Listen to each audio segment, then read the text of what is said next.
buat perubahan jadi nikmatku, roh hayat semayam di dalamku. Oh, roh ajaib ada di dalamku, roh ajaib ada di dalamku. Allah dalamku, putra itu roh ajaib ada di dalamku. Roh realitas kini telah tiba, roh ajaib ada di dalamku. Seantero Kristus riil pun terang demi roh hayat di dalamku. Oh, roh ajaib ada di dalamku, roh ajaib ada di dalamku. Allah dalamku, putra itu roh ajaib ada di dalamku. Karunia ini selalu kubarakan, roh ajaib ada di dalamku. Tuhan Yesus membuat roh melonjak oleh roh hayat di dalamku. Oh, roh ajaib ada di dalamku, roh ajaib ada di dalamku. Allah dalamku, putra itu roh ajaib ada di dalamku.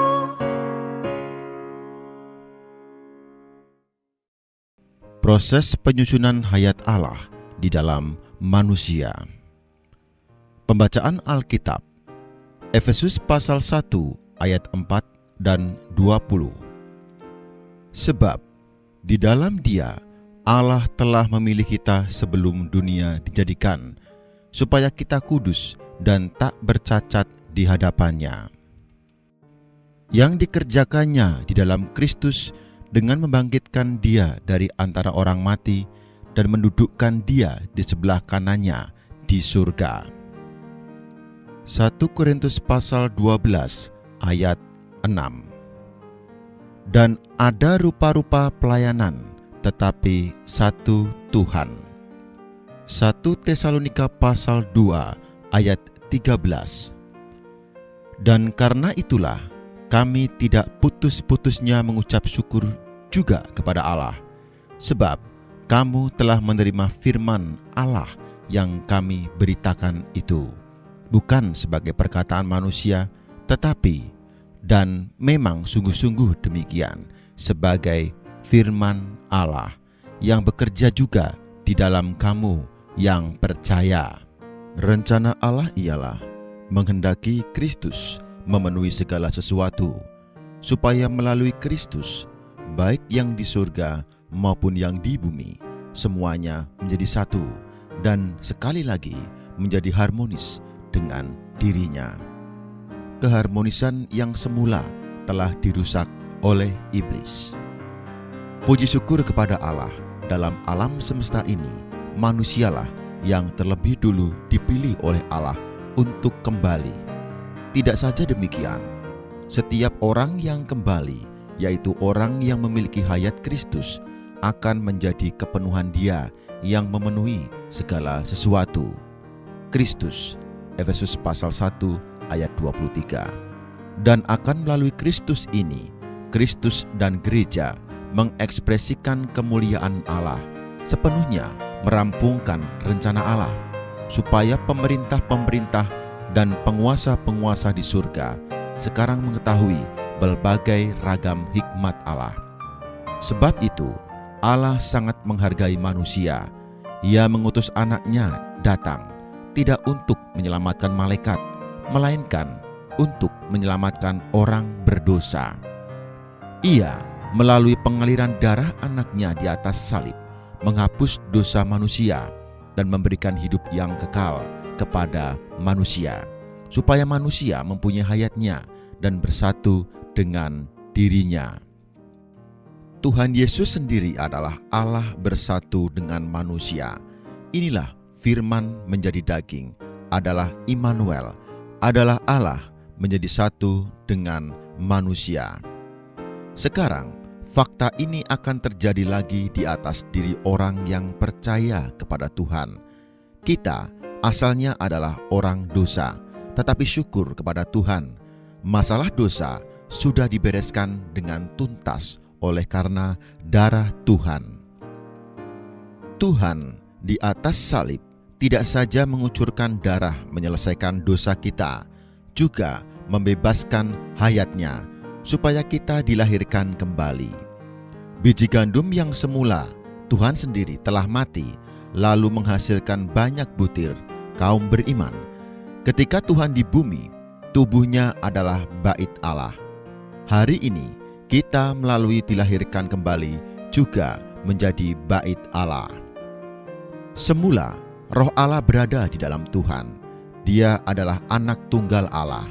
Hari ini Roh Allah juga di dalam kita. Jadi kita adalah anak-anak Allah. Semula Allah menyatukan hayatnya dengan Tuhan. Begitu juga hari ini Allah menyatukan hayatnya dengan kita. Oh, ini adalah fakta yang begitu mulia.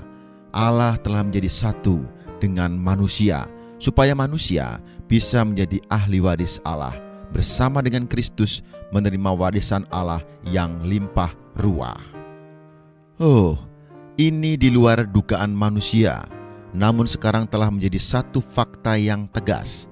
Saya tidak mengetahui harus bagaimana bersyukur kepada Allah, memuji Allah, dan menyembah Allah. Tadinya adalah orang dosa yang akan binasa selamanya, sekarang menjadi anak Allah yang terkasih. Kita akan berkata apa lagi? Sekarang, menurut apa yang kita lihat, saya akan menjelaskan bagaimana caranya hayat Allah masuk ke dalam manusia, bagaimana pertumbuhan hayat Allah di dalam kita. Namun, karena terbatas oleh halaman, terpaksa dengan sangat ringkas menjelaskannya. Pemilihan. Dipandang dari sudut yang lebih jauh, kita telah dipilih di dalam Kristus sebelum dunia dijadikan. Hal ini terjadi entah berapa lama yang lalu. Dipandang dari sudut yang agak dekat, Paulus berkata, ia di dalam rahim ibunya sudah dipisahkan. Lihatlah, sebelum Anda dilahirkan, Allah telah memisahkan Anda bagi dirinya. Ini berdasarkan pengenalan diri dan pemilihan Allah yang tidak dapat dicampuri oleh tangan manusia. Ini adalah aspek yang objektif. Di sini saya tidak akan banyak membahasnya. Sekarang saya khusus menghendaki Anda melihat sebenarnya bagaimana Allah di aspek subjektif bekerja di atas diri kita, yaitu bagaimana Allah di dalam Kristus melalui Roh Kudus memasukkan hayatnya ke dalam kita. Bagaimana hayat Allah bertumbuh di dalam kita sampai kita serupa dengan Dia. Di sini ada satu jalan yang akan Allah lewati di atas diri kita, atau kita memiliki satu jalan untuk memasuki jalan hayat yang memerlukan kita bekerja sama dengan Allah. Maksud hati Allah ialah ingin menuai Kristus di atas diri kita, akan membangun Kristus di atas diri kita. Karena kita adalah ladang garapan Allah dan bangunan yang dibangun Allah. Benih yang ditabur di sini adalah Kristus. Sebab itu, yang dituai pasti Kristus juga. Dasar rumah adalah Kristus, yang dibangun di atasnya juga harus Kristus. Singkatnya, jalan ini tak lain adalah bagaimana Allah bekerja supaya kita menjadi Kristus, atau bagaimana kita bekerja sama supaya pekerjaan ini bisa rampung dengan lancar tanpa ada sedikit pun halangan. Sebab itu, di aspek subjektif, kita perlu kembali ke semula, yaitu kembali ke masalah keselamatan. Bekerja, operasi. Sekarang, saya menemukan satu hal, yaitu sebelum seseorang percaya kepada Tuhan, Allah telah bekerja di atas dirinya. Pekerjaan ini saya sebut sebagai pekerjaan operasi. Allah bekerja melalui dua hal. Satu, Roh Kudus yang beroperasi. Dua, firman Alkitab, sarana untuk beroperasi. 1 Tesalonika pasal 2 ayat 13. Allah melalui roh dan firman-Nya beroperasi. Misalnya, Ada orang memberitakan Injil, memberitakan firman Allah kepada orang yang belum percaya. Setelah memberitakan sekali, belum tentu orang yang mendengarkan itu langsung percaya. Meskipun belum percaya, tidak bisa dikatakan bahwa Roh Kudus tidak bekerja melalui firman Allah. Saya sungguh-sungguh percaya, setiap kali orang memberitakan firman Allah bersandarkan Roh Kudus pasti beroperasi di balik firman itu. Karena setelah diberitakan satu kali, dua kali, atau beberapa kali, akhirnya sampai suatu saat, tiba-tiba orang itu menerima dan beroleh selamat. Di atas diri seseorang, meskipun setelah percaya baru terjadi perubahan subjektif, tetapi di pihak Allah, setiap kali firman-Nya masuk ke dalam manusia, pasti tidak sia-sia. Sebab itu, saudara-saudara yang memberitakan Injil, jangan karena orang yang mendengarkan pemberitaan Anda belum percaya kepada Tuhan, lalu Anda kecewa. Karena pemberitaan Anda tidak pernah sia-sia. Sebelum orang itu beroleh selamat, Roh Kudus memakai firman Allah beroperasi di dalamnya. Ketika orang bertobat, itu hanya kematangan dari operasi itu. Sebab itu, sejak orang mendengarkan firman Allah sampai ia beroleh selamat, saya sebut sebagai masa operasi. Kalau seorang bisa mengerjakan di dalamnya, baik kemauan maupun pekerjaan menurut kerelaannya, itu pasti hasil dari operasi Allah. Filipi pasal 2 ayat 12 sampai 13.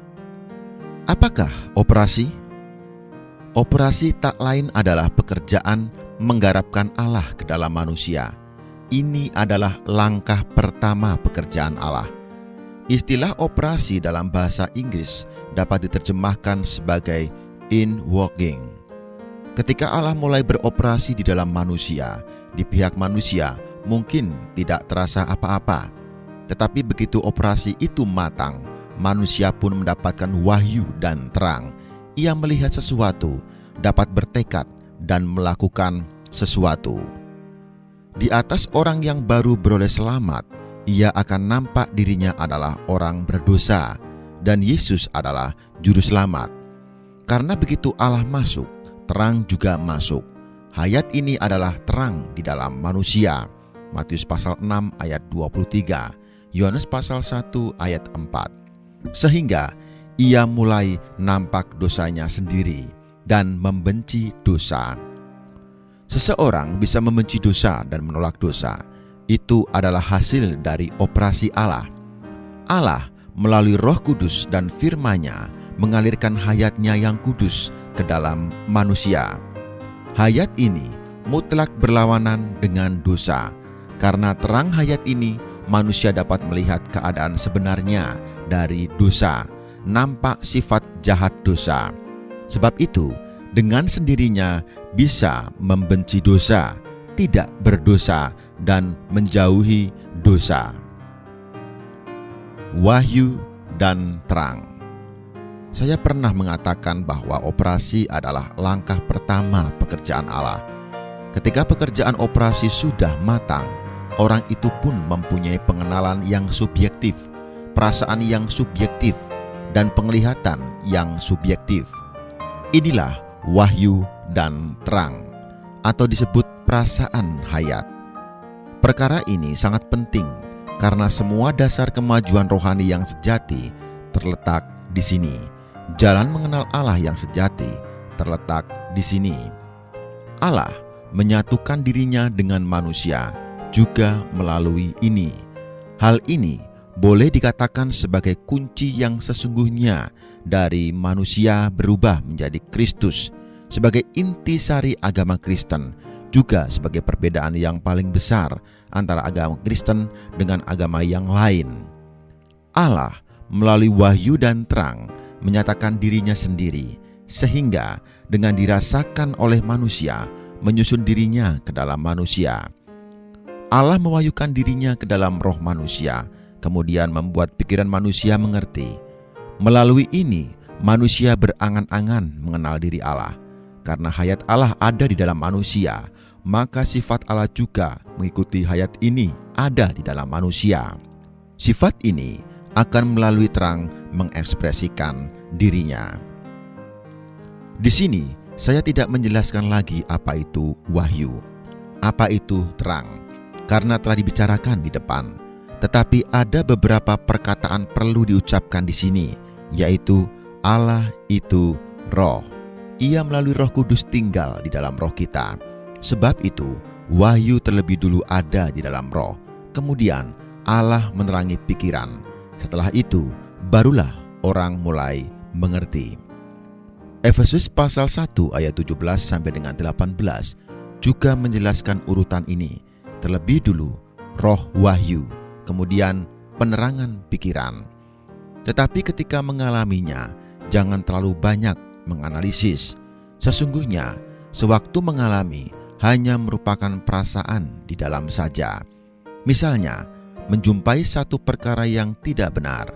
Pada mulanya hanya merasa bahwa perkara itu tidak benar, tetapi belum mengetahui di mana letak kesalahannya. Kemudian, tidak saja merasakan tidak benar, juga mengerti mengapa tidak benar. Inilah perasaan yang semula ada di dalam roh. Namun karena saat itu pikiran belum diterangi, maka tidak bisa menjelaskannya. Setelah pikiran diterangi, baru mengerti seluk-beluknya. Allah senang mewahyukan putranya ke dalam kita. Demikian kita baru bisa seperti Paulus memberitakan Dia. Putra Allah bukan doktrin yang kosong kepada orang banyak. Di sini hendaklah kita bersikap takut dan gentar di hadapan Allah. Karena kalau tidak ada wahyu yang berasal dari dalam, tidak akan ada berita yang dapat kita khotbahkan. Paulus adalah orang yang memiliki wahyu putra Allah. Sebab itu, ia boleh tidak berunding dengan orang yang milik daging dan memberitakan kekayaan Kristus kepada orang kafir. Melalui wahyu, ia mengenal putra Allah. Hayat putra Allah juga ada di dalamnya. Melalui perasaan batiniah, ia mengenal apakah hayat dan apa yang berasal dari Allah. Perasaan hayat baru. Membahas sampai di sini, kita akan kembali melihat perkara yang terjadi saat dilahirkan kembali.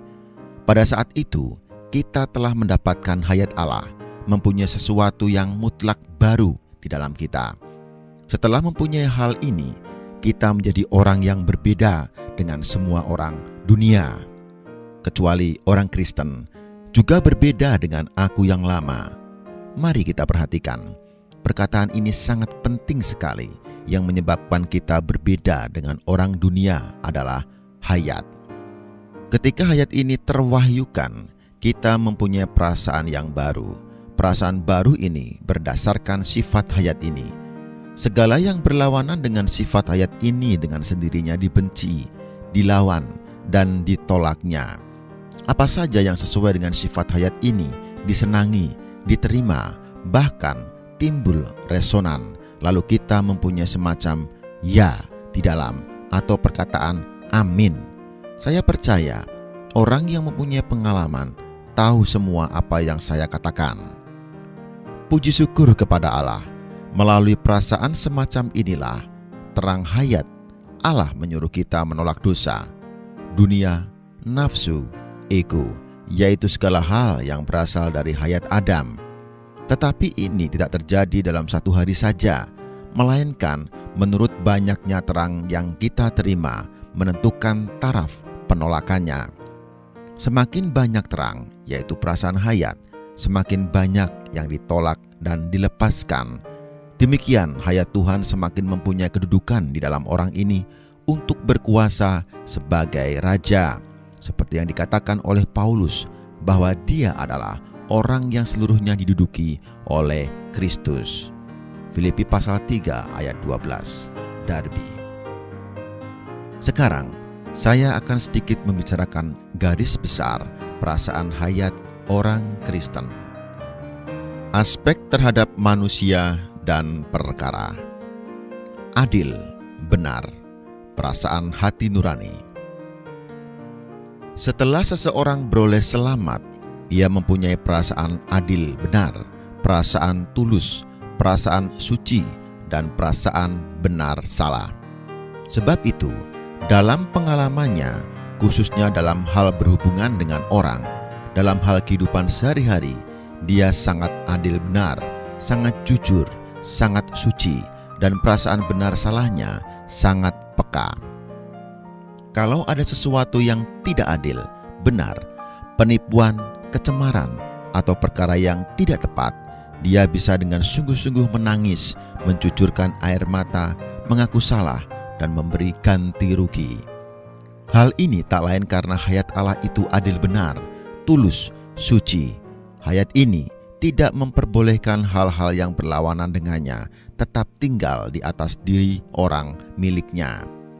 Saya percaya inilah pengalaman yang pasti dialami oleh setiap orang yang sungguh-sungguh telah dilahirkan kembali.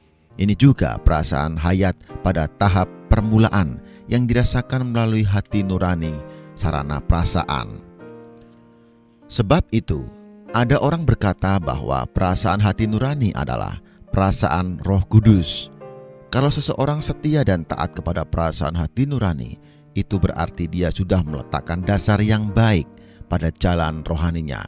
Kalau tidak, Anda akan nampak bahwa jalan rohaninya di kemudian hari pasti tidak akan baik, karena hati nurani adalah langkah pertama jalan keluar dari hayat. Kalau di sini sudah tersumbat, orang itu akan jatuh ke dalam kegelapan. Semoga saudara-saudari yang muda tidak mengabaikan suara hati nurani, karena ini adalah perasaan hayat. Di sini, izinkanlah saya menyisipkan beberapa kalimat. Orang yang tidak memedulikan suara hati nuraninya akan terperosok ke dalam kegelapan, dan pertumbuhan hayat rohaninya akan mengalami pukulan yang mematikan. Sebab itu, mutlak perlu menaati hati nurani. Setiap orang Kristen harus selalu mempunyai hati nurani yang murni terhadap Tuhan atau manusia. Tetapi ada dua hal yang perlu diwaspadai. Satu, hati nurani yang lemah. Ada orang yang hati nuraninya telah ditanggulangi sampai suatu taraf, sehingga bahkan terhadap perkara-perkara yang benar pun merasa tidak bisa dilakukannya. Sama seperti saya pada sejangka waktu dulu, sampai tidak berani menginjak lantai rumah orang lain karena merasakan belum mendapatkan izin dari pemiliknya. Kalau saya menginjak berarti tidak benar. Teh yang disajikan di rumah orang lain juga tidak berani saya minum jika tuan rumah belum mempersilahkan saya minum.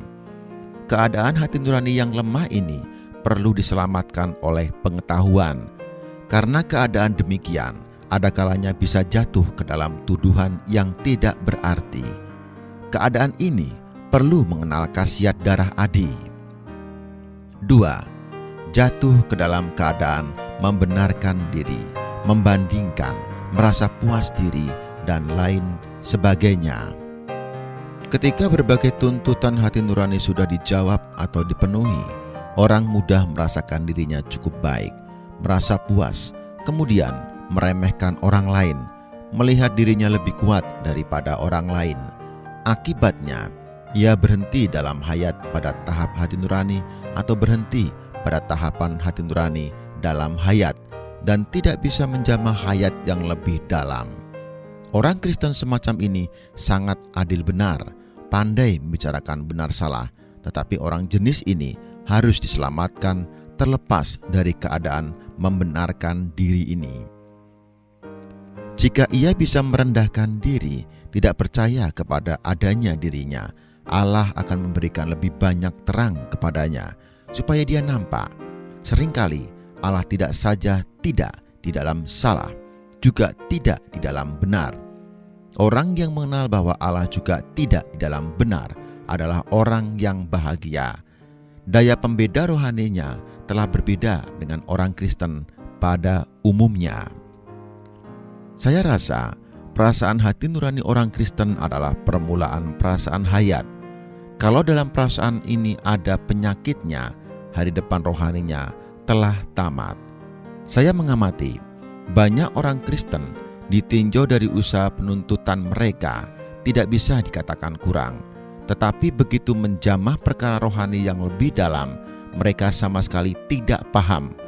Terhadap perkara dunia, Mereka pandai, berilmu, berbakat, tetapi begitu membicarakan perkara hayat yang lebih dalam, sepertinya ada satu tirai, seolah-olah dua orang yang berbahasa lain.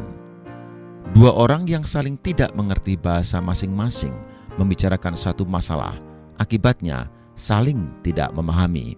Ini disebabkan langkah pertama jalan keluar hayat, hati nurani, ada penyakit, sehingga jatuh ke dalam kegelapan, sehingga Allah tidak bisa memberikan terang yang lebih banyak kepadanya. Kalau terang tidak bertambah banyak, pertumbuhan hayat akan berhenti.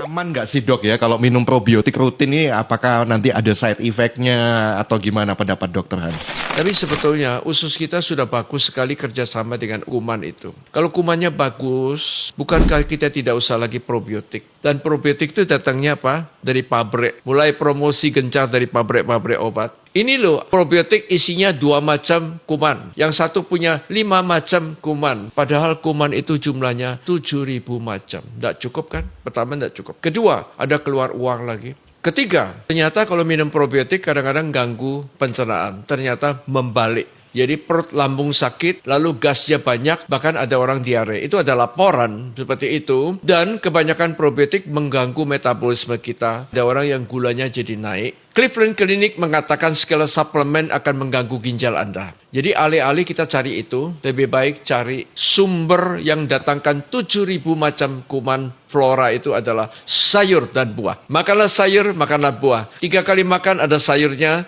3 kali snack ada buahnya. Itu sudah cukup. Kenapa 20 tahun, 30 tahun yang lalu kok udah ada probiotik, kok orang api-api aja, sehat-sehat aja, tenang-tenang aja. Sekarang keluar banyak pabrik mulai jualan, itu sebetulnya adalah akal-akal orang cari uang. Saya ingin orang hidup sehat dengan makan yang benar, supaya tidak usah banyak obat kan. Datang satu obat, menguntungkan satu pihak, tapi merusak organ tubuh yang lain.